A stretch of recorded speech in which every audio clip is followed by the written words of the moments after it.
아이다. 아멘.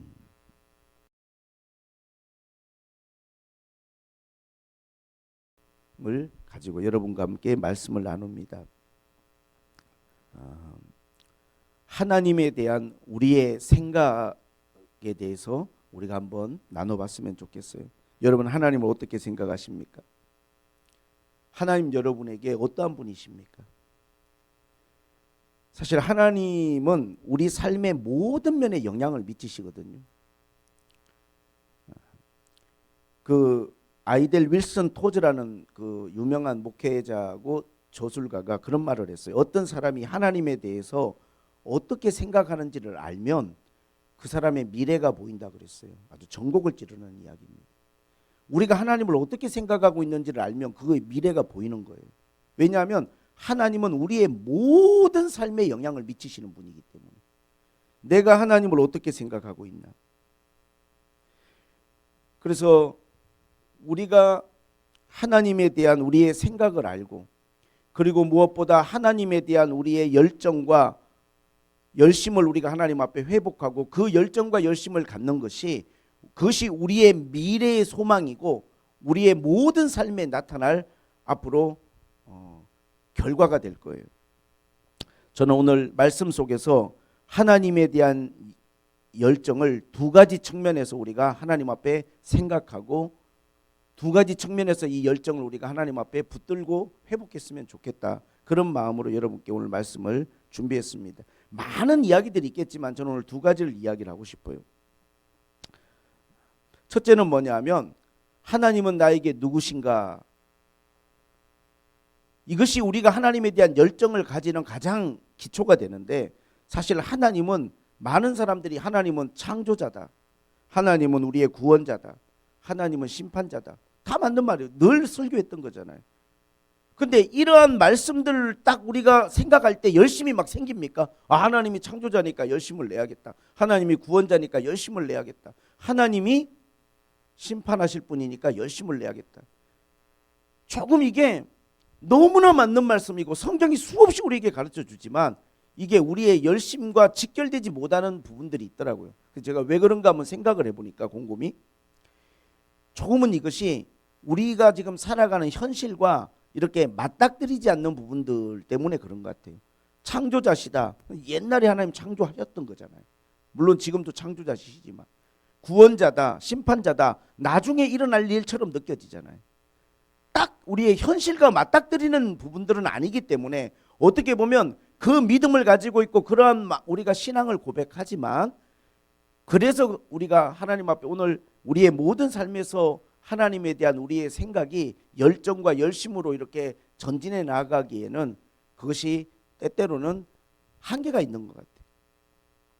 오늘 저는 그런 면에서 실질적인 여러분에게 말씀을 드리고 싶어요. 그것은 뭐냐면, 하나님은 누구신가? 하나님은 환난 날의 위로다, 이렇게 말씀을 드리고 싶어요. 사람이 어렵고 힘든 일들이 있잖아요. 우리가 삶을 살다 보면 너무나 많은 시험이 있잖아요. 여러 가지 시험들이. 근데 어렵고 힘든 일들, 내가 스트레스를 받거나 마음에 뭔가 이렇게 굉장히 짓눌리는 그 일들은 우리가 하나님과 가까워질 수 있는 가장 절호의 찬스예요. 만약에 사람이 어려울 때조차도 하나님을 찾지 않는다면 그 사람은 사실은 좋은 상황에서 하나님을 찾기는 더 어려워요. 우리가 힘들고 어려울 때가 진짜 우리의 마음이 가난하고 심령이 가난해져서 하나님을 찾게 될 가능성이 제일 많아요. 그때가. 근데 내가 어렵고 힘들 때 과연 나는 하나님을 찾고 있는가를 정말로 우리 스스로가 한번 생각해. 그때조차도 하나님을 찾지 않는다면 아마 그분은 자기의 모든 삶을 통하여 하나님을 간절히 찾거나 열망할 가능성이 거의 없다고 저는 봐요. 힘들고 어려울 때조차도 우리가 하나님을 찾지 않는다면 언제 우리가 하나님을 찾겠습니까? 우리가 시편 말씀을 사람들이, 오늘 본문도 시편이지만 너무 좋아해요. 시편을 왜 좋아하느냐 하면 여기에 엄청난 위로가 있어요. 시편은 150편까지 기록되어 있는데 3분의 1이 애통이래요. 애통. 애통이라는 건 뭐냐면 눈물과는 좀 틀려요. 눈물은 우리가 배우지 않아도, 누가 가르쳐주지 않아도 우리 모두가 공통분모가 태어날 때 울었다는 거예요. 그럼 본능적으로 자연스럽게 우리는 다 태어날 때 울었어요. 큰 소리로. 이게 우리의 출발이죠. 편안한 엄마의 뱃속에 있다가 아이가 이 땅에 태어날 때 다 울부짖으며 태어나요. 그런데 애통이란 건 뭐냐면 단지 우리가 운다는 것이 아니라 나의 고통의 문제를 가지고 이것을 하나님과 나 사이의 문제로 연결시키는 거예요. 애통은 하나님 앞에서 우는 거예요. 하나님 앞에서 울부짖고 하나님 앞에서 눈물로 씨름하는 것이 애통입니다. 그런데 시편을 읽어보면요, 왜 사람들이 여기서 위로를 받냐 하면 너무나 많은 3분의 1이 50편 정도가 다 애통에 대한 이야기, 하나님 앞에 울부짖고 부르짖는 거예요. 시편에 너무나 많은 기록들, 특히 다윗이 기록한 시편의 말씀들은 그가 힘들 때마다, 절망할 때마다 하나님을 찾고 부르짖었다는 내용들로 가득히 채워져 있어요. 그런데 또 한편으로 저는 이런 생각을 해봅니다. 사람들이 힘들고 어려우면 하나님을 찾아야 되는데 왜 하나님을 찾지 않을까? 찾지 않는 사람들의 그 마음은 뭘까를 한번 생각을 해보면 이런 마음이 좀 있는 것 같아요. 제가 짙은 구름 더 깊은 국률이라는 제 책을 보면서 좀 이렇게 인사이트를 얻은 게 뭐냐면, 그 책에 이런 내용이 나와요. 어떤 여자분이 사고가 나가지고 목뼈가 부러졌어요. 그래갖고 이 반신불수가 돼버린 거예요. 자, 이런 상황에서 말할 수 없는 절망감과 좌절감이, 이거는 회복 불가능하다고 의사가 판정한 그런 절망과 좌절이 내 삶에 밀려 들어왔어요. 자, 이런 상황에 사람이 찾을 수 있을까요? 그리고 그 책을 쓴 저자는 아이를 갖기 위해서 오랫동안 아내와 기도하고 노력해서 임신이 됐는데 그 아이가 뱃속에서 잘 크다가 어느 날 심장 소리가 들리지 않는다는 의사의 판정이 나왔어요. 초음파 검사에서. 그래서 정밀 검사를 하고 청진기를 대보고 다 초음파를 했는데 심장이 뛰지 않아요. 결국 아이가 죽은 거예요. 자, 그런 슬픔을 겪는 사람이, 그 깊은 절망을 겪는 사람이 과연 이것을 하나님을 찾는 기회로 만들 수 있을까요? 그게 어렵죠. 왜? 이미 우리 마음속에 나 스스로가 결론이 나버렸어요. 희망이 없다. 안 된다. 이미 목표는 부러졌고 이미 애는 죽었고, 여기서 우리가 뭔가 반전이 일어나거나 뭔가 상황이 달라질 가능성이 제로다 라고 우리 마음속에 이미 단정을 했기 때문에 하나님 찾을 엄두가 나지 않는 거예요. 그런데 그 책에서 내용은 뭐냐면, 그들은 모두가 이제는 답이 없고 가능성이 없다라고 말한 그 상황에서 하나님을 찾음으로 뜻밖의 하나님이 주시는 위로와, 물론 자기의 문제가 그 상황이 바로 해결된 건 아니지만 또 다른 측면에서 하나님이 주시는 엄청난 은혜와 위로를 받는 경험들을 간증하고 있어요. 무슨 말이냐면, 항상 우리가 내 마음속에 먼저 결론을 가지고 답을 가지고 접근을 하면 우리는 하나님을 찾을 수가 없는 거예요. 안 되겠지, 안 될 거야, 이미 그렇게 결론 나버렸어, 결정된 거야, 이렇게 우리가 생각한다면 우리가 하나님을 찾을 이유가 사라져 버려요. 그러나 여러분, 어렵고 힘들 때 이걸 생각하세요. 하나님은 불가능한 게 없는 분이에요. 하나님은 우리가 생각한 것보다 훨씬 크고 놀라운 분이에요. 하나님은 위대한 일을 행하시는 분이고 하나님은 길을 만드시는 분이에요. 나는 길이 끊어졌다고 생각하고 나의 길은 여기까지라고 생각하지만 아니요, 하나님은 길을 만드세요. 길을 만드신다고. 웨이메이커. 하나님 길을 만드시는 분이잖아요. 그래서 모든 믿음의 사람들을 보면 가장 절망적일 때 하나님을 찾았어요. 하나님께 부르짖었다고요. 지난주에 제가 설교했던 한나를 보세요. 어떠한 노력을 해도 애가 생기지 않는 이 절망과 좌절 가운데 그는 그 절망과 좌절, 그리고 자기를 비난하고 조롱하는 그 사람들의 모든 것들을 가슴에 담고 하나님의 성전으로 가잖아요. 그리고 하나님께 애통하잖아요.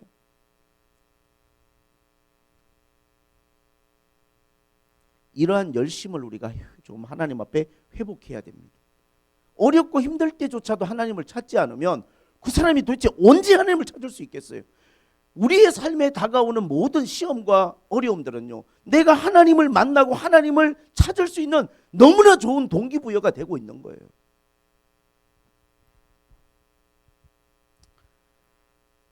오늘 저는 시편 77편에 다윗의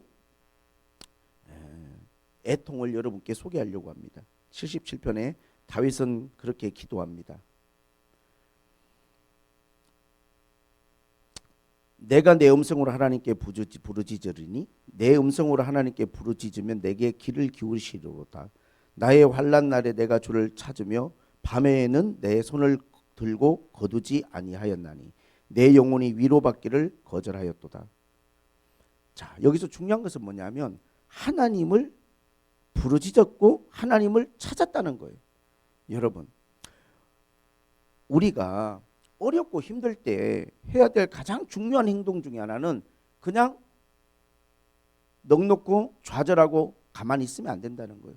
뭔가 우리가 어떤 액션을 취해야 되는데 그 액션의 가장 중요한 부분이 하나님을 찾는 거예요. 하나님을 찾는 거. 그런데 하나님을 찾고 하나님을 향하여 나아가는데 뭔가 우리가 어떤 행동을 하는데 이게 당장의 위안이나 해결로 이어지진 않아요. 그래서 우리가 어쩌면 기도하지 않는지도 몰라요. 근데 의외로 어떠한 일들이 벌어지냐면 계속 하나님께 질문을 던지는 거예요. 여기 보면은 6가지 하나님께 그 질문이 나와요. 6절에 밤에 부른 노래를 기억하여 내 심령으로 내 마음으로 간구하기를 주께서 영원히 버리실까? 첫 번째. 다시는 은혜를 베푸지 아니하실까? 두 번째. 그의 인자하심은 영원히 끝났는가? 세 번째. 그의 약속하심도 영구히 피하여졌는가? 네 번째.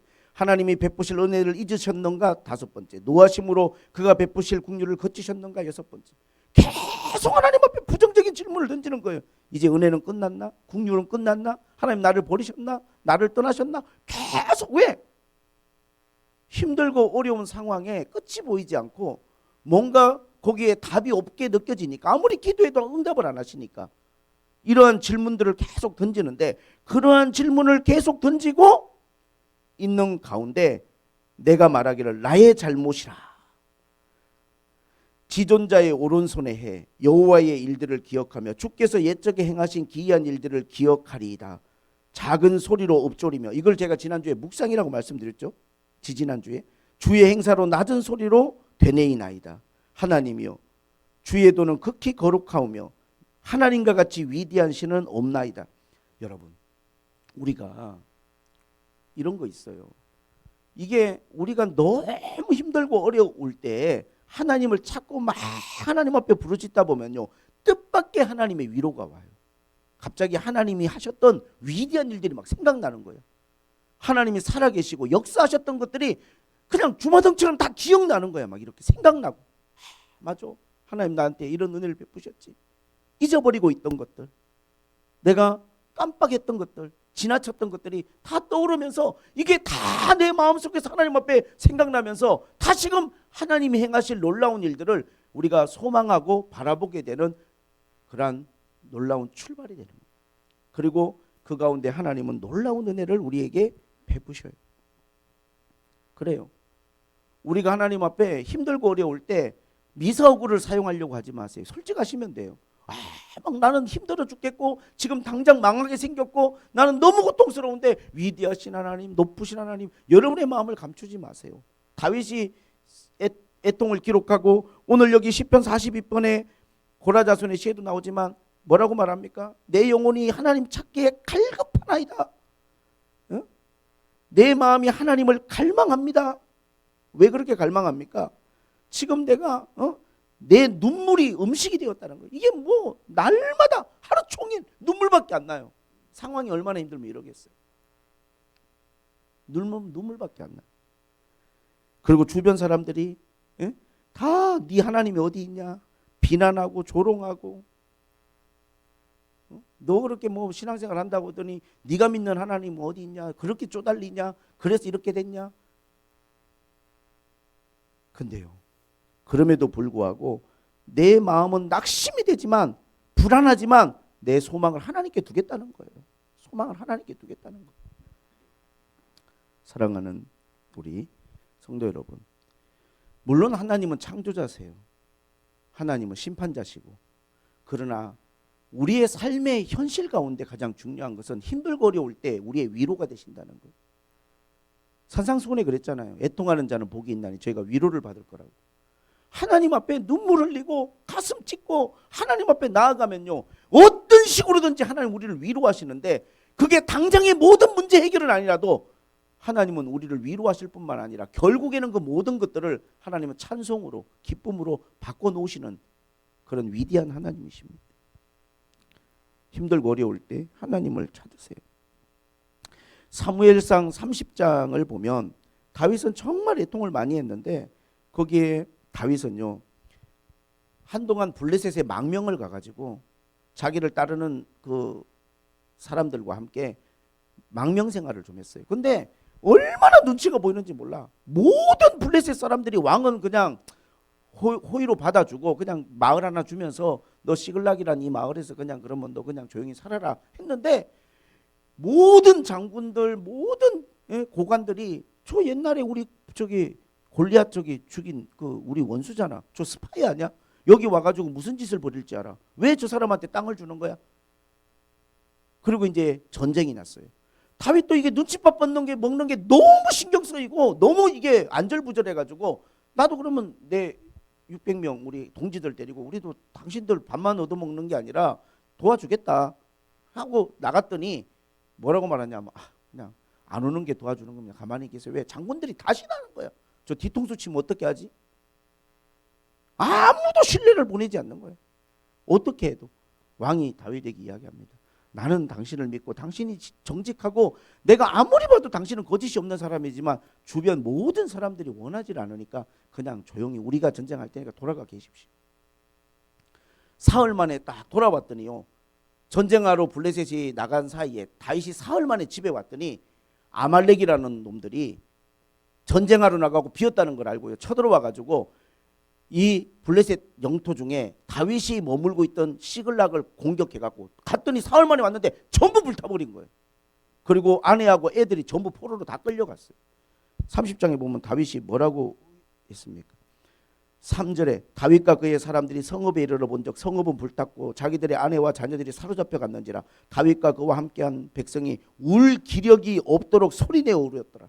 이게 도대체 울 기력이 없을 정도로 울다가 더 이상 울 기력이 없을 정도로. 저도 이렇게 울어봤어요. 너무 소중한 걸 잃어버리니까 울 기력이 없을 만큼 울게 되더라고요. 정말 제 아내와 함께 꺼이꺼이 목 놓아 매일 밤마다 정말로 많이 울었어요. 저 이런 마음이 이해가 돼요. 왔는데 어느 날 그냥 다 불타고 처자식 다 끌려가 버리고 아무것도 남은 게 없어서 울 기력이 없을 때까지 울었어요. 백성들이 자녀 때문에 마음이 슬퍼서 다윗을 돌로 치려 하는 거예요. 당신 믿고 여기까지 우리가 따라왔는데 그냥 죽여버리고 싶은 거예요. 다윗을 돌로 막 치려고 하는 거예요. 다윗이 크게 다급하였으나 그의 하나님 여호와를 힘입고 용기를 얻었더라. 그리고 다윗이 하나님께 기도하기 시작합니다. 여러분 이거 보세요. 모든 위대한 하나님의 사람들, 믿음의 사람들은요, 힘들고 어려울 때 하나님을 찾아요. 하나님을 찾는 마음을 절대 포기하지 않습니다. 여러분 간절히 하나님을 찾는 거예요. 어떤 사람들은 그렇게 말하죠. 끝나버렸잖아 이거. 답이 없잖아 지금. 어떤 가능성이 보여야 기도를 하는데 우리가 볼 때 가능성이 안 보이잖아. 그게 문제예요. 여러분. 그래서 우리가 자꾸 열심을 못 내요. 가능성이 없다고 여러분 판단하지 마세요. 하나님 그렇게 여러분 우리가 생각하는 것처럼 작은 분이 아니십니다. 여러분. 하나님은 세계를 만드시고 새 일을 행하시는 분이에요. 여러분들이 생각하는 모든 문제, 여러분이 절대로 해결할 수 없는 것 하나님한테는 먼지보다도 작은 문제예요. 하나님이 손만 한번 튕기면 다 해결될 수 있는 문제들이에요. 여러분. 그 하나님 우리가 의지하고 하나님 앞에 나아가야죠. 다윗이 간절히 기도하니까 하나님이 하시는 말씀이 아직도 늦지 않았다. 아니 무슨 말씀? 네 아내와 자녀들이 죽지 않고 포로로 끌려가고 있다. 지금이라도 뒤쫓아가면 구할 수 있다. 희망을 주시죠.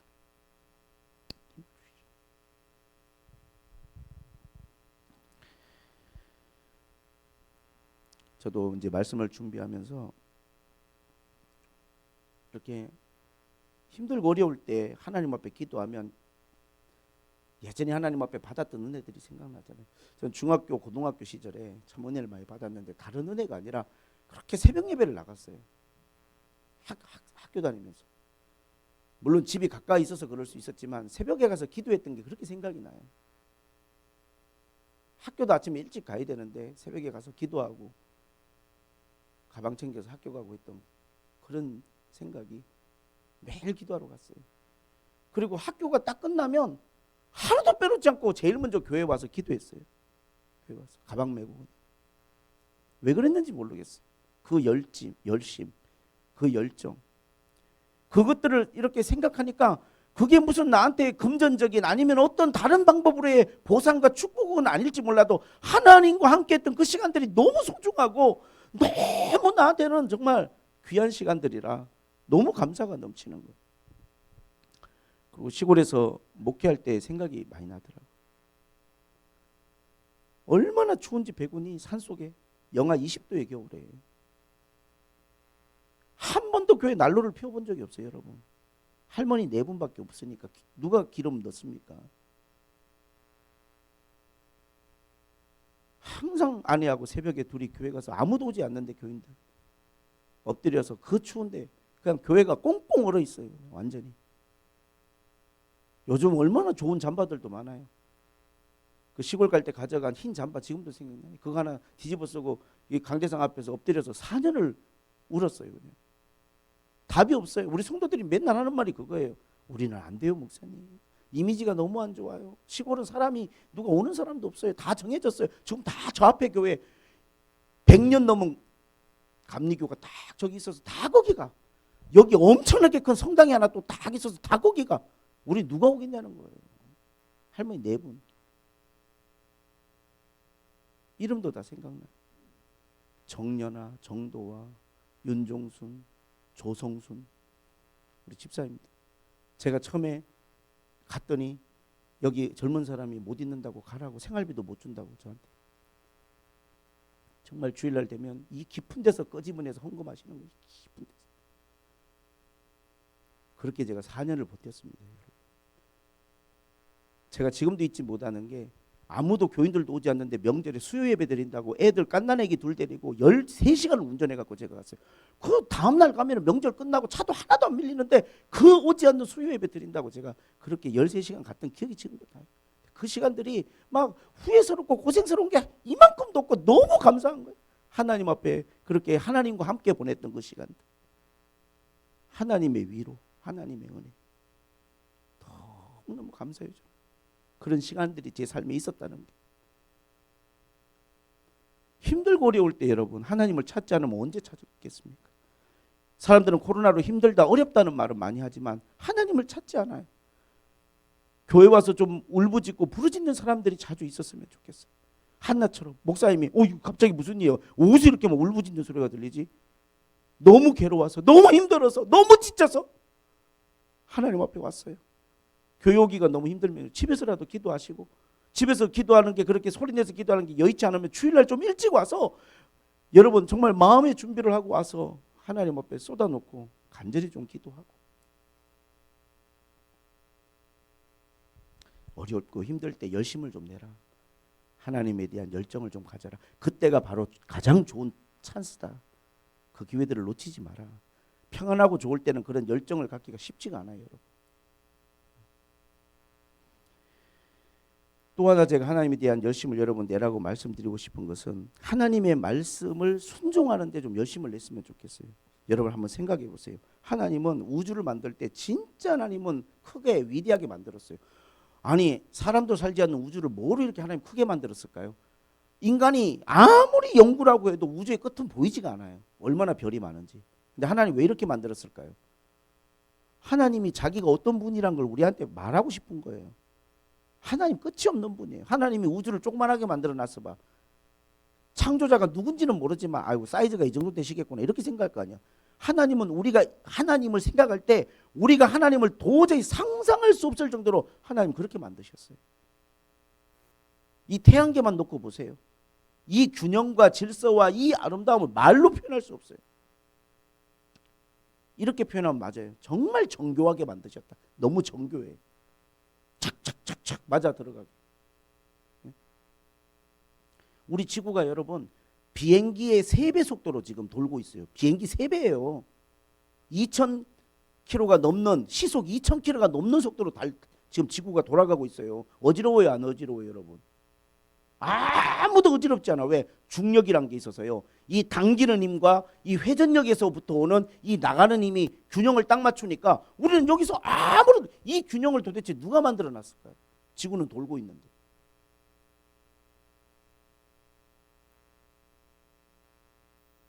하나님은 너무 정교하게 만드셨어요. 봄이 되니까 꽃몽우리들이 다 열리는 거 보세요. 얼마나 신묘막측합니까, 여러분? 하나님 하시는 일들이. 또 하나님 우리 인간을 얼마나 정교하게 만드셨는지 몰라. 어떤 AI를 만들고 뭘 만들어도 다 인간이 모델이지 인간을 뛰어넘을 수가 없어요. 계산은 잘할 수 있지 인간보다. 계산은 전자계산기만 가지고도 인간보다 잘해요.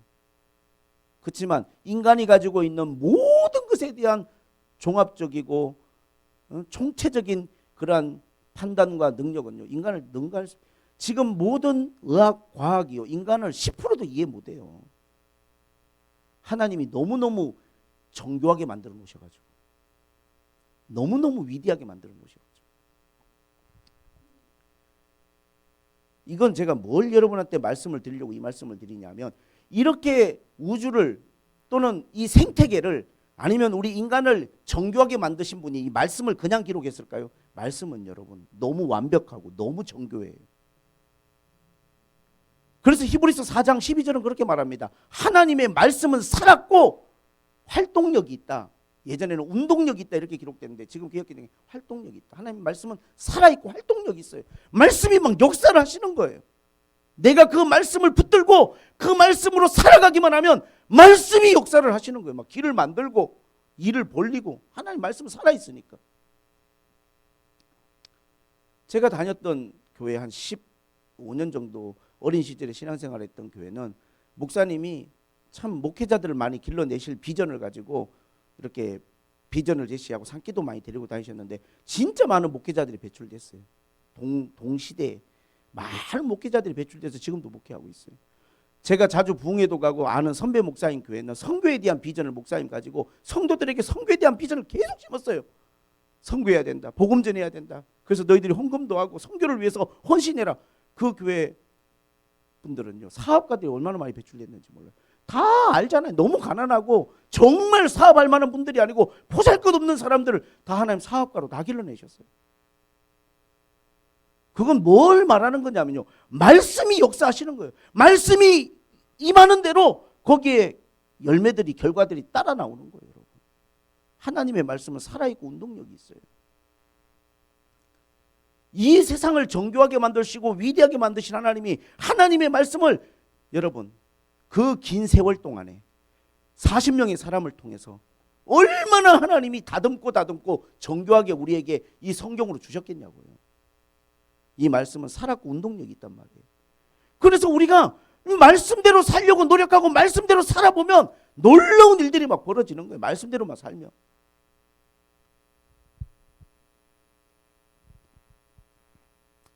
말씀대로만 살면 여러분 역사가 일어납니다. 이게 우리 믿음의 기초가 돼야 돼. 그런 믿음이 있어야 돼. 내가 말씀대로만 살면 하나님 역사하신다. 길을 만드신다. 이러한 믿음의 기초, 파운데이션을 가지고 우리가 하나님 앞에 신앙생활을 해야 되는 거죠.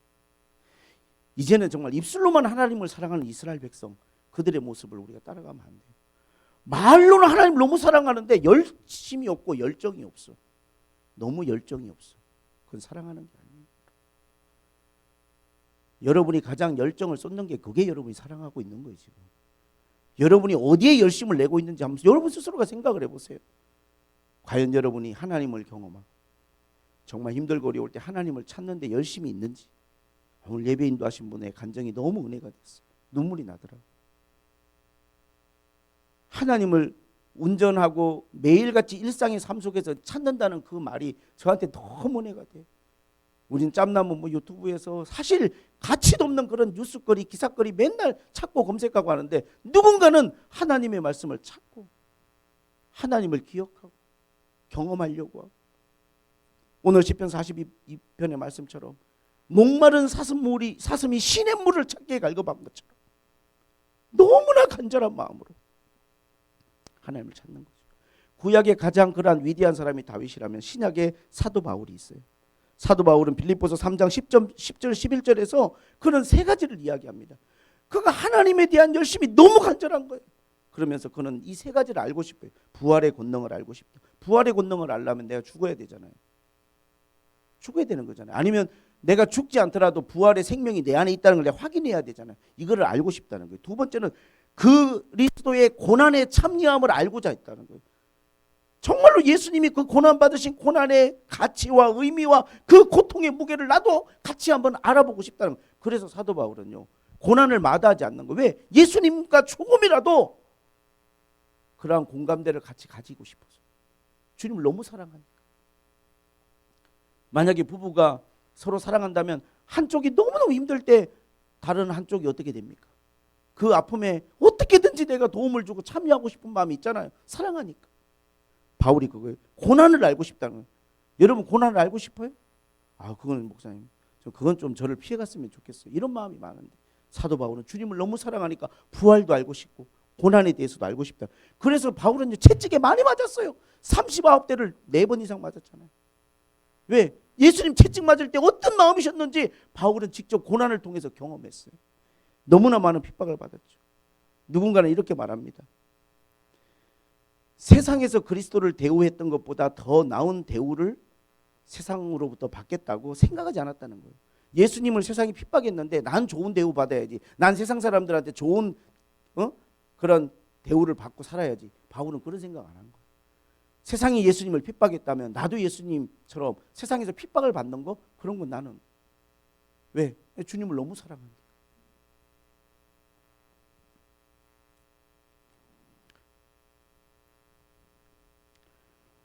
너무나 많은 사람들이 조금이라도 세상에서 더 나은 삶을 추구하고 그 삶에서의 그러한 보상을 받으려고 그렇게 몸부림을 치는데, 오히려 사도 바울은 예수님에 대한 열심이 간절했어요. 그리고 마지막 세 번째는 그의 죽으심을 본받아. 죽으심을 본받아. 결국은 예수님이 십자가에 죽은 것처럼 사도 바울의 죽음도 순교로 끝이 났어요. 편안한 일생을 보낸 게 아니라, 왜? 그의 죽으심도 본받고 싶으니까. 그의 부활에 대해서도 알고 싶고 그의 고난에 대해서도 알고 싶고 그의 죽으심도 내가 본받고 싶으니까 결국은요, 순교의 자리를 찾아가는 거예요. 가면 죽는 줄 알지만 그 자리로 가서 그렇게까지. 저도 사도 바울을 보면서 어떻게 이렇게까지 주님을 사랑할 수 있나, 제가 그런 믿음이 부족하기 때문에 이거 정말 이게 가능할까? 다윗도 마찬가지입니다. 여러분. 가장 절망적인 순간에 하나님을 찾잖아요. 하나님의 말씀을 기억하고 말씀을 붙들잖아요. 여러분, 말씀에 순종하면 역사가 나타납니다. 여러분, 하나님의 말씀을 붙들고 하나님의 말씀에 순종하면 살아서 하나님의 말씀이 일하시고 역사하시는 거예요. 마지막으로 그런 말씀을 드립니다. 요한계시록에 보면 라오디게아 교회가 있죠. 지금 현대 교회에 가장 닮아 있는 교회, 라오디게아 교회. 라오디게아 교회. 그 교회에 대한 주님의 평가는 미지근하다는 거였어요. 미지근하다. 차지도 않고 뜨겁지도 않고 미지근하다. 내가 너를 토하여 내치리라 그랬어요. 그러면서 주님이 하신 말씀이 열심을 내라 했어요. 열심. 그냥 대충 설렁설렁 신앙생활을 무슨 그렇게 살아서는요, 학교를 다니든 직장을 다니든 그렇게 해가지고는 어떤 결과를 만들어낼 수가 없어요. 여러분, 무슨 일이든지 집중할 땐 집중하고 열심을 낼 땐 열심을 내야 거기에 대한 결과가 오는 거예요. 하물며 신앙생활을 하는데 미지근하게 이게 믿는 건지 안 믿는 건지, 예수님을 사랑하는 건지 안 하는 건지 주님은 아시겠죠. 열심을 내라는 거예요. 열심을 내라. 하나님에 대한 열정을 좀 가지라. 왜? 이게 우리의 미래라니까요. 그 사람이 하나님을 어떻게 생각하고 있고 그 사람이 하나님에 대한 어떤 마음을 갖고 있는가가 바로 그 사람의 미래. 왜? 하나님은 우리 모든 삶에 다 영향을 미치시는 분이시기 때문에. 할렐루야. 오늘의 말씀 하나가 여러분의 삶에 어느 정도의 이 파급력이 있을지 저는 잘 모르지만 누군가는 이 말씀이 필요하다고 생각합니다. 아, 내가 요즘 좀 미지근해진 것 같아. 내가 뭔가 자꾸 신앙생활이 자꾸 현실적으로 타협하고 신앙생활하는 것 같아. 더 하나님 앞에 내가 애통하는 마음, 더 말씀에 순종하는 마음, 그러면 하나님이 더 크게 역사하시고 길을 만드시고 하나님 놀랍게 일하신다라고 하는 이 하나님의 약속들을 다윗처럼 바울처럼 여러분과 제가 붙들었으면 좋겠어요. 그러나 여러분, 사실 어떤 우리가 절망의 상황이나 한나처럼 꼭 잘 될 거라는 희망을 갖고 하나님을 찾는 게 아니라 너무 고통스러워서 너무 힘들어서 답은 없지만 그냥 끊임없는 질문을 던지면서 하나님께 기도할 때도 있는 거예요. 그러나 여러분, 그 대상이 하나님이고 그게 그 열심이 하나님을 향해 있다면 놀라운 여러분이 생각하지도 못한 위로와 하나님의 응답과 하나님이 만드시는 길을 보게 될 거예요. 할렐루야. 그 놀라우신 하나님을 여러분 마음속으로 붙드시기를 주님의 이름으로 축복을 합니다. 우리 2022년 열심을 냅시다. 하나님 앞에 우리가 조금 더 우리의 삶 가운데 뭔가 하나님 앞에 더 우리가 열심을 가지고 하나님께 나아갈 수 있는 그러한 또 새로운 시작의 시간들이 되기를 주님의 이름으로 축복합니다. 이 코로나가 사람들을 정말 뜨거운 물 안에 있는 개구리처럼 자기 신앙이 조금씩 다 식어가고 있고 예배에 대한 헌신에 대한 모든 자기의 삶의 신앙이 조금씩 식어가고 있는데도 나는 아무 문제 없는 것처럼 그렇게 식어가는 너무나 많은 그리스도인들이 지금 이 땅 가운데 있습니다. 회복하고 열심을 내야 됩니다. 할렐루야. 기도하겠습니다. 하나님 아버지, 오늘 주님이 주신 말씀을 우리의 마음에 새겨봅니다. 하나님을 향한 열정, 내가 열정을 쏟는 게 뭔지, 내가 온 마음을 다하고 있는 게 뭔지, 혹시 그 삶의 우선순위가 바뀌어 있는 건 아닌지 다시 한번 하나님 앞에 열심을 낼 수 있는 그러한 믿음 마음들이 회복되게 도와주시옵소서. 힘들고 어려울 때 더 하나님을 생각할 수 있는 정말 하나님 놀라운 은혜를 베풀어 주옵소서. 예수님의 이름으로 기도하옵나이다.